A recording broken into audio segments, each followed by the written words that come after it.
اعوذ باللہ من الشیطان الرجیم بسم اللہ الرحمن الرحیم توکلت علی الحی الذی لا يموت افوض امری الی اللہ ان اللہ بصیر بالعباد وما توفیقی الا باللہ۔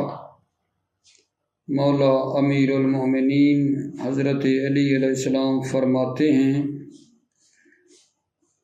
اکرم من ودعکا، جو شخص آپ کو دوست رکھتا ہے اس کی عزت کیجیے۔ اکرم من ودعکا، جو شخص آپ کو دوست رکھتا ہے اس کی عزت کیجیے۔ اور پھر ایک حدیث میں فرمایا، المنصف کریم الظالم لئیم، عدل و انصاف کرنے والا صاحب کرامت ہے اور ظلم و ستم کرنے والا ذلیل و خوار ہے۔ توجہ فرمائیے، بے شماری جو ہے میرے عزیزو، مبادی النحو میں سوال نمبر 188 جو ہے نا اس میں، اور میں 188 نمبر سوال آپ کی خدمت میں پڑھنا چاہتا ہوں۔ ما هو المکان المحدود، مکان محدود کیا ہے؟ جواب عرض خدمت ہے کہ مکان محدود کو فی کے ذریعے جر دی جاتی ہے۔ فی جو ظاہر ہوتی ہے کلام میں نا، اس کے ذریعے مکان محدود کو جر دی جاتی ہے۔ جیسے دیکھو، صلیت فی المسجد، یہاں مسجد مکان محدود ہے، فی کے ذریعے جر دی ہے۔ صلیت فی المسجد، میں نے مسجد میں نماز پڑھی۔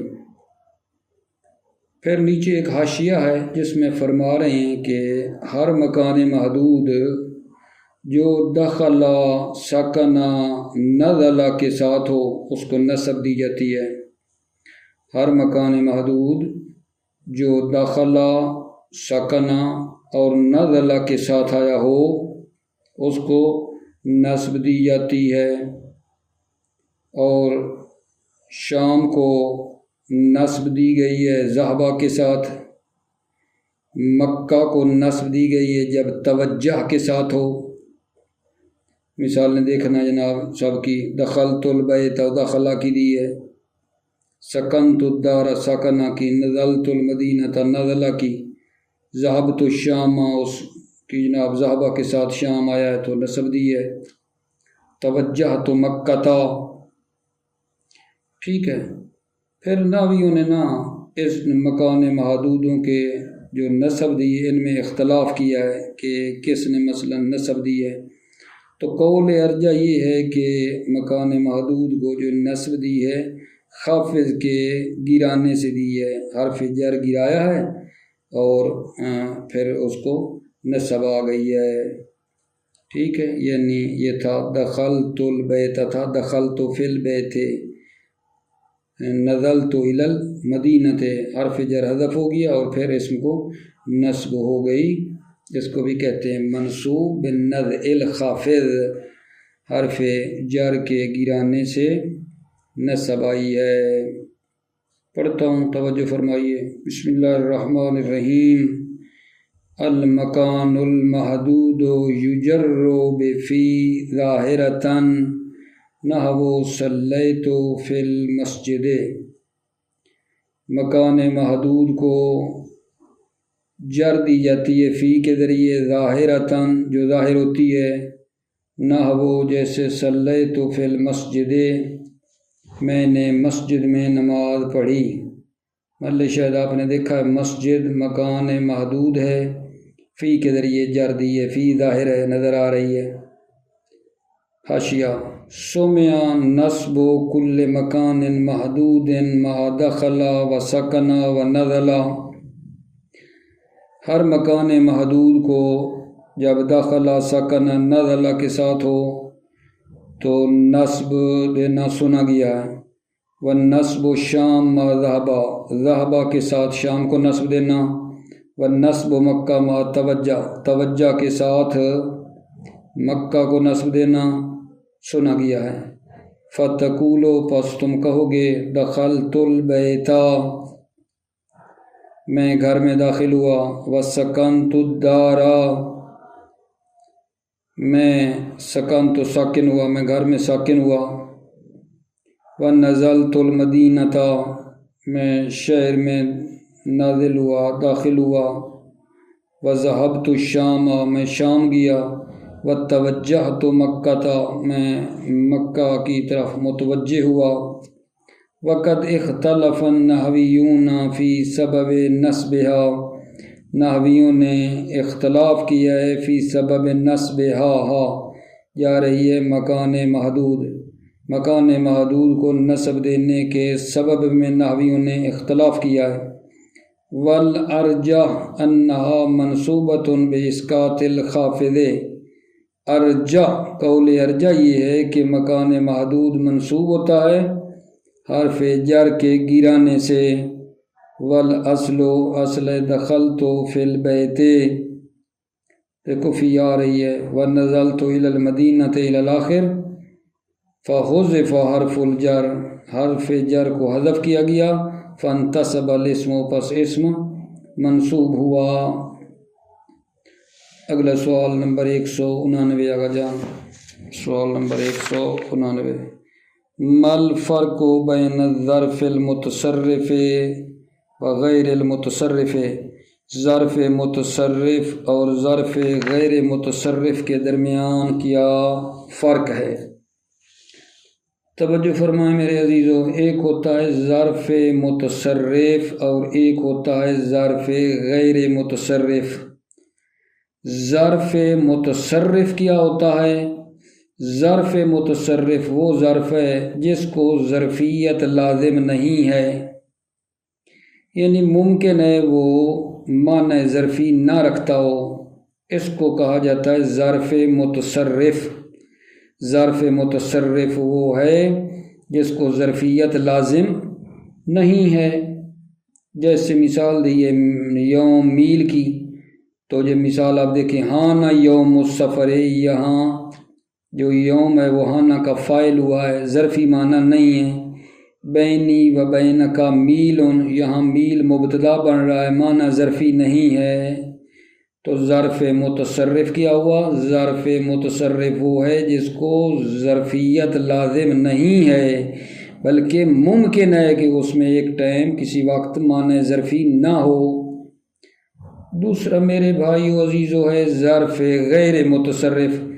ظرف غیر متصرف وہ ایسا ظرف ہے جو ظرفیت سے خارج نہیں ہے، جو ظرفیت سے خارج نہیں ہے، جیسے لدا ہے مثلا، یا اگر مثلا نہ خارج بھی ہو حرف جر کے ذریعے تو وہ لفظاً خارج ہے، معناً خارج نہیں ہے۔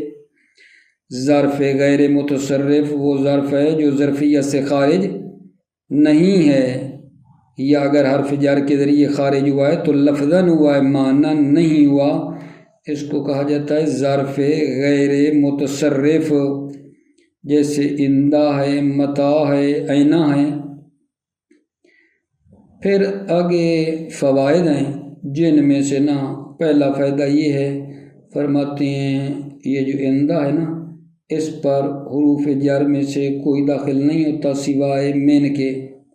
اندہ پر من داخل ہوتا ہے، متا پر جو ہے الا اور حتی داخل ہوتا ہے، اور اینا پر الا اور من داخل ہوتا ہے۔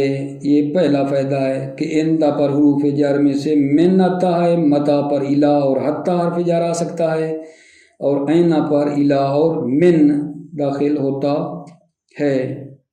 پہلا فائدہ آگا جان، اور جو پھر دوسرا اور تیسرا فائدہ پھر بعد میں یہ ترجمہ کر لیتا ہوں پھر پڑھتا ہوں۔ 199 نمبر سوال جناب، ان الظرف اذا كان لا يلزم الظرفیہ نحو اليوم والمیل قیل له المتصرف، ظرف جب اس کو ظرفیت لازم نہ ہو جیسے یوم اور میل، قیل له المتصرف، قیل له تو اس کو متصرف کہا جاتا ہے۔ قیلا جواب ہے اذا کا، ظرف جب اس کو ظرفیت لازم نہ ہو، جیسے یوم اور میل ہے، قیل لہ المتصرف ہو تو اس کو ظرف متصرف کہا جاتا ہے۔ نحو جیسے ہانا یوم السفر، یہاں یوم فاعل ہے، معنی ظرفی نہیں ہے۔ ہانا یوم السفر، سفر کا دن نزدیک ہوا۔ وبینی وبینکا میل، بینی وبینکا میل، میرے اور آپ کے درمیان میل ہے، یعنی 1 میل کا فاصلہ ہے میرے اور آپ کے درمیان۔ فَإِنْ كَانَ لَا يَخْرُجُ عَنِ الظَّرْفِيَّةِ مِثْلُ اللَّدَى أَوْ يَخْرُجُ عَنْهَا إِلَى الْجَرِّ بِالْحَرْفِ، ان کانا اگر ظرف خارج نہ ہو ظرفیہ سے، جیسے لدا ہے، او یخرج عنہا یا خارج ہو، ٹھیک ہے، عنہا ظرفیہ سے، الی الجر بالحرف، حرف جر کے ذریعے سے۔ یہاں جو ظرفیت سے خارج ہوا ہے حرف جر کے ذریعے سے، مراد لفظ کے لحاظ سے، معنی کے لحاظ سے نہیں ہے۔ مثلو جیسے اندا متا اینا فہو غیر متصرف، ٹھیک ہے، یہ بھی جواب شرط ہے ان کا۔ ان کا نہ لا یخرج عن الظرفیت، اگر ظرف ظرفیت سے خارج نہ ہو، جیسے لدا ہے، او یخرج عنہا یا خارج ہو حروف جر کے ذریعے سے، جیسے اندا اور متا اینا ہے، فہو غیر متصرف، پس وہ ظرف غیر متصرف ہے۔ فوائد، پہلا فائدہ، اندا لا يدخل علیہا من حروف الجر غیر من فقط، اندا لا يدخل علیہا، علیہا اس اندا پر، من حروف الجر حروف جر میں سے اندا پر داخل نہیں ہوتا، غیر من فقط سوائے من کے۔ نحو جئتو من عندکا، میں آپ کے پاس سے، جئتو میں آیا، من عندکا آپ کے پاس سے۔ ومتا لا يدخل علیہا سوا الا وحتا، متا جو ہے لا يدخل علیہا اس متا پر داخل نہیں ہوتا سوائے الا اور حتی کے۔ نحو الا متا تلومونی، کب تک مجھے ملامت کرو گے، یہاں دیکھ رہے ہیں متا کے اوپر الا آیا ہے۔ وحتی متا یسود البطل، متا کے اوپر حتی آیا، یہاں حتی متا یسود البطل، باطل کب تک سرداری کرے گا۔ وَأَيْنَ لا يدخل علیہا غیر الا ومن، اور اینا جو ہے لا يدخل علیہا، علیہا یعنی اس اینا پر داخل نہیں ہوتا ہے، غیر الا ومن، الا اور من کے علاوہ۔ نحو الا این متوجہ اخوکا، آپ کا بھائی کہاں متوجہ ہے، الا این، الا این متوجہ اخوکا۔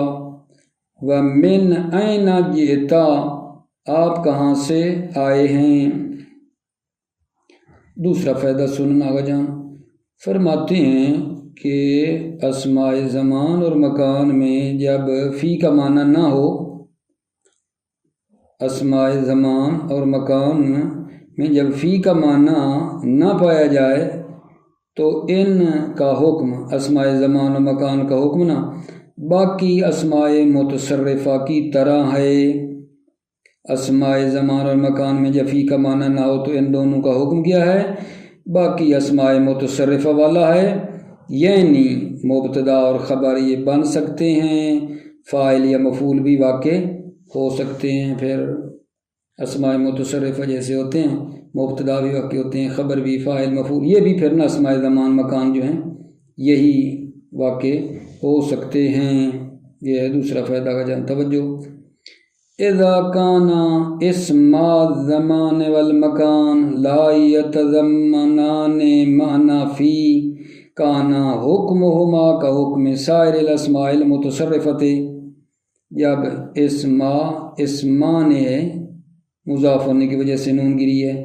اذا کان اسم الزمان والمکان، جب اسم زمان اور مکان لا یتضمنان معنی فی کے معنی پر مشتمل نہ ہوں، کانا حکمہما اسماء زمان اور مکان کا حکم سائر الاسماء المتصرفۃ، ٹھیک ہے نا، باقی اسماء متصرفہ کی طرح ہیں۔ فیکونان مبتداً و خبرا، پس یہ دونوں فیکونان یعنی یہ اسماء زمان اور مکان مبتدا اور خبر ہوں گے، نحو یوم الجمعۃ یوم مبارکن، یہاں دیکھو یوم یہاں مبتدا ہے، یوم آگے والا خبر ہے، مبتدا خبر بن رہے ہیں یہاں، ٹھیک ہے۔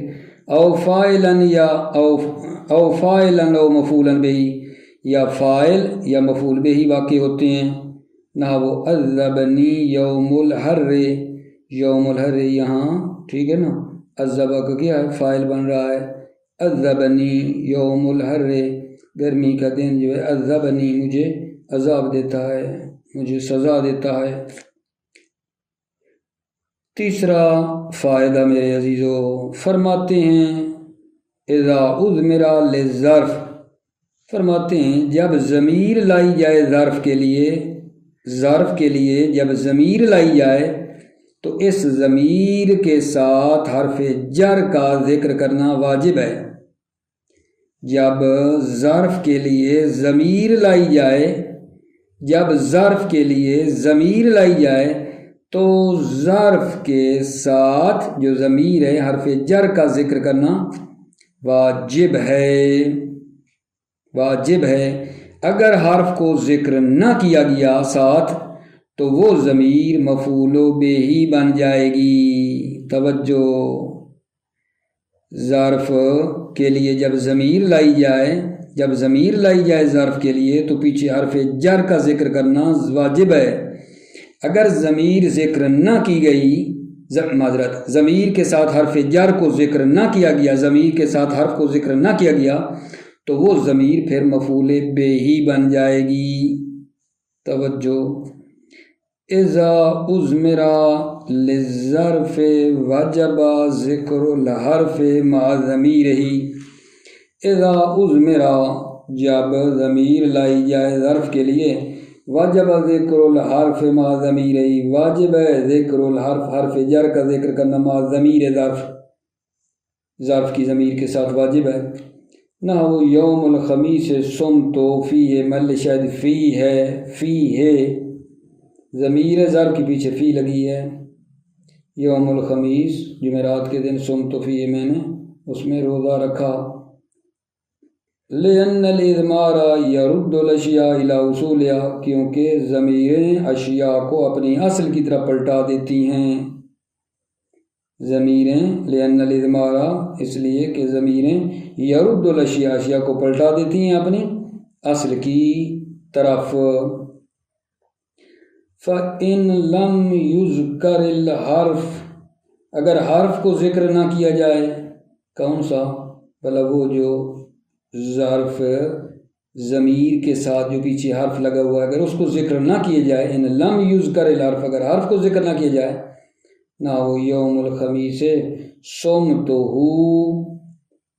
یوم الخمیس صمتہ، آگے کیا کہا، ہو ضمیر لگایا، پیچھے حرف جر نہیں لگایا۔ جعل الضمیر مفعولا بہ، تو ضمیر کو مفعول بہ قرار دیا جاتا ہے۔ وَكُلُّ ذَلِكَ لَا يَكُونُ إِلَّا فِي الظُّرُوفِ الْمُتَصَرِّفَةِ، وَكُلُّ ذَلِكَ، یہ ہر ایک جو ہے، یہ جو کام ہم نے کیا ہے، لا یکون، یہ نہیں ہے، الا فی ظروف المتصرفۃ، مگر کس میں ہے؟ ظروف متصرفہ میں یہ ہے یہ بات۔ کل ذالک، یہ ہر ایک بات اوپر والی، لا یکون نہیں ہے، الا فی ظروف المتصرفہ، مگر ظروف متصرفہ میں ہے۔ اگلا سوال پہ دیکھو جناب عالی لطفاً، ماذا ینوب عن الظرف، ظرف کی کیا چیز نائب ہوتی ہے؟ ظرف کی کیا چیز نائب ہوتی ہے؟ جواب یہ ہے میرے عزیزوں کہ ظرف کی 6 چیزیں نائب ہوتی ہیں۔ 6 چیزیں ہیں جو ظرف کی کیا کرتی ہیں؟ نیابت کرتی ہیں۔ 6 چیزیں ہیں جو ظرف کی نیابت کرتی ہیں۔ ایک جناب علی مصدر ہے جو ظرف کی نیابت کرتی ہے، وصف ہے جو ظرف کی نائب آتی ہے، عدد ہے، اسم اشارہ ہے، اور 5 نمبر یہ ہے کہ ہر وہ چیز جو کلیت پر دلالت کرتی ہے۔ نمبر 6 ہر وہ چیز جو جزئیت پر دلالت کرتی ہے۔ 6 چیزیں ہیں۔ خلاصہ یہ ہے کہ 6 چیزیں ہیں جو ظرف کی نیابت کرتی ہیں: مصدر، وصف، عدد، اسم اشارہ، اور وہ چیز جو کلیت پر دلالت کرتی ہے یا جو جزئیت پر دلالت کرتی ہے۔ توجہ، ینوب عن الظرف وینصب بانتصابہ 6 اشیاء۔ 6 اشیاء فاعل ینوب ہے۔ 6 چیزیں ظرف کی نیابت کرتی ہیں۔ فینصب بانتصابہ، فینصب یعنی نائب کو نسب دی جاتی ہے، بانتصابہ ظرف کے منصوب ہونے کی وجہ سے نائب کو نسب دی جاتی ہے۔ دوبارہ، ینوب عن الظرف، آگے ملا لو، 6 اشیاء، 6 چیزیں ظرف کی نیابت کرتی ہیں۔ فینصب بانتصابہ، درمیان والا، نائب کو نسب دی جاتی ہے، بانتصابہ ظرف کے منصوب ہونے کی خاطر نائب کو نسب دی جاتی ہے، کیونکہ نا ظرف منصوب ہوتا ہے نا تو نائب بھی پھر منصوب ہوگا۔ المصدر، مصدر ہے، نحو جئتک طلوع الشمس، طلوع مصدر ہے، نیابت کی ہے اس نے، ظرف کی نیابت کی ہے، وہ کیا ہے؟ وقت۔ جئتک وقت طلوع الشمس ہے، یعنی وقت کی نائب بن کر طلوع آئی ہے، میں آپ کے پاس آیا طلوع شمس کے وقت۔ وخیم العسکر قرب المدینہ، قرب بھی مصدر ہے اور ظرف کی جگہ پہ آئی ہے، پیچھے مکان ہے، مکان قرب المدینہ، مثلا مکان کی جگہ پہ۔ خیم العسکر، لشکر نے خیمہ لگایا، قرب المدینہ، شہر کے قریب، مطلب شاید قرب مصدر ہے جو ظرف کی جگہ پہ آئی ہے نیابت میں۔ الوصف، دوسری جگہ جان وصف ہے، نہ وہ نمت طویلاً، طویلاً وصف ہے جو ظرف کا نائب ہے، وہ کیا مثلا ہے؟ زماناً طویلاً، طویلاً نائب ہے ظرف کا، ٹھیک ہے، اس لیے طویلاً منصوب ہے کیونکہ ظرف منصوب ہوتا ہے۔ العدد، عدد ہے جو نائب ہے ظرف کا، نحو صرت 5 ایام، ٹھیک ہے، یہاں 5 عدد ہے اور ظرف کا کیا آئے گا جہاں؟ نائب بن کے آیا ہے، صرت، میں نے سیر کی، 5 ایام، 5 دن۔ اسم الاشارہ، اسم اشارہ ہے نائب جو بنتا ہے ظرف کا، نحو وقفت تلک الناحیۃ، میں اس طرف کھڑا ہوا، تلک محلاً منصوب ہے، چونکہ تلک مبنی ہے لہذا محلاً منصوب ہے تلک۔ ما دل علی کلیت، وہ چیز جو کلیت پر دلالت کرتی ہے وہ نائب بنتی ہے، نحو مشیت کل النہار، ٹھیک ہے، یہ کلا یہ نائب ہے، نائب ہے ظرف کا، یہ مثلا مشیت النہار ہونا چاہیے، مشیت النہار کل النہار، ٹھیک ہے۔ ما دل علی جزیت، وہ چیز جو جزیت پر دلالت کرتی ہے، نحو مشیت النصف میلن، نصف نائب ہے ظرف کا، نصف جزیت پر دلالت کر رہا ہے یہاں اس مثال کے اندر۔ اگلا سوال ہے جناب، بحث ہماری مفعول ما میں ہو گئی اور سوال یہ ہے ما هو المفعول معہ، مفعول معہ کیا ہے؟ جواب، مفعول معہ وہ اسم ہے جو وا کے بعد جو مع کے معنی میں ہے ہوتا ہے اور منصوب ہوتا ہے، مفعول معہو وہ اسم ہے، ٹھیک ہے نا، جو منصوب ہوتا ہے، وا جو مع کے معنی میں اس کے بعد ہوتا ہے، ٹھیک ہے یا نہیں؟ مفعول مع اسم منصوب ہے جو وا کے بعد ہے، اور مع کے وہ وا جو مع کے معنی میں ہے، جیسے سرت والجبلا، جبلا محل شاہد مفعول مع ہے، منصوب ہے، اور وا کے بعد ہے جو مع کے معنی میں ہے۔ آغا جان، مفعول مع کی 3 شرطیں ہیں۔ مفعول معہو کی تعریف کے بعد عرض ہے فائدہ میں کہ مفعول مع کی 3 شرطیں ہیں۔ پہلی یہ کہ مفعول مع فضلہ ہو، فضلہ بھی پڑھتے ہیں فضلہ بھی، ٹھیک ہے، مطلب یہ ہے کہ یہ جو ہے نا کلام اس کے بغیر بھی منعقد ہو جاتی ہے، رکن کلام نہیں ہے، فضلہ ہے۔ مفعول مع کی پہلی شرط یہ ہے کہ فضلہ ہو۔ نمبر 2، مفعول معہو سے پہلے جملہ ہو، ضروری ہے جملہ ہو۔ نمبر 3، یہ جو وا ہے یہ نص ہو معیت میں، معیت ہمراہی میں صراحت رکھتی ہو، کہ اس کو وا کو عطف بنانا صحیح نہ ہو۔ دوبارہ توجہ فرمائیں، مفعول مع کیا ہوتا ہے؟ مفعول مع وہ اسم منصوب ہے جس کو وا کے بعد جو مع کے معنی میں اس کے بعد ذکر کیا جاتا ہے، جیسے سرت والجبلہ میں جبلہ ہے۔ اور مفعول مع کی بتایا 3 شرطیں۔ نمبر 1 فضلہ ہو، فضلہ ہو، جو بھی پڑھو، ٹھیک ہے، اس سے پہلے جملہ ہو، اور نمبر 3 یہ وا معیت میں نص ہو، یعنی صرف معیت کی ہو، اس وا کو عطف بنانا صحیح نہ ہو۔ یہ 3 شرطیں اگر جان توجہ۔ المفعول مع، ما هو المفعول مع؟ مفعول مع کیا ہے؟ المفعول معه هو اسم منصوب بعد واو بمعنی مع۔ مفعول مع وہ اسم منصوب ہے واو کے بعد جو مع کے معنی میں ہوتی ہے۔ نحو جیسے سرت والجبلہ، میں نے سیر کی پہاڑ کے ہمراہ، پہاڑ کے ساتھ، ٹھیک ہے۔ اے بے مصابت ہی غیر حائد عنہ، یعنی اے بے مصابت ہی یعنی کو پہاڑ، میں پہاڑ کے ہمراہ تھا، غیر حائد عنہ اس پہاڑ سے صرف نظر نہیں کیا، پہاڑ کے ساتھ ساتھ چلتا گیا۔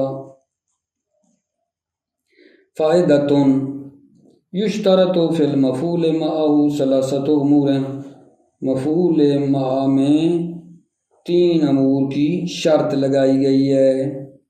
ان یکون فضلۃ، پہلی ہے کہ یہ کیا ہو جان، مفعول مع فضلہ ہو۔ فضلہ ہو کا معنی بتا رہے ہیں، الف فضلہ ہے یا ما ینعقد الکلام بدونہا، کلام منعقد ہو جاتی بدون ہا یعنی اس فضلہ کے بغیر بھی کلام منعقد ہوتی ہے۔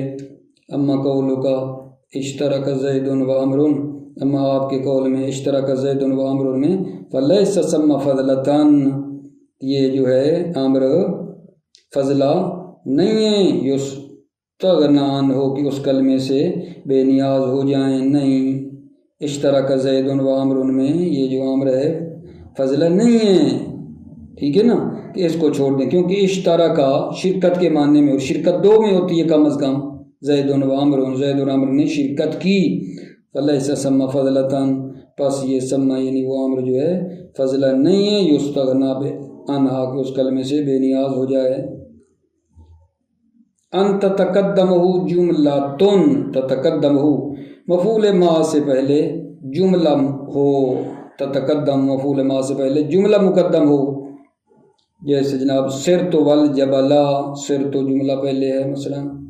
نمبر 3 ان تکون الواو نصا فی المعیت، واو جو ہے یہ نص ہو معیت میں، صراحت رکھتی ہو معیت کے معنی میں، ہمراہی کے معنی میں، بحیث لا یصح العطف بہا، اس حیثیت کے ساتھ کہ عطف کرنا بہا اس واو کے ذریعے صحیح نہ ہو، عطف کرنا صحیح نہ ہو۔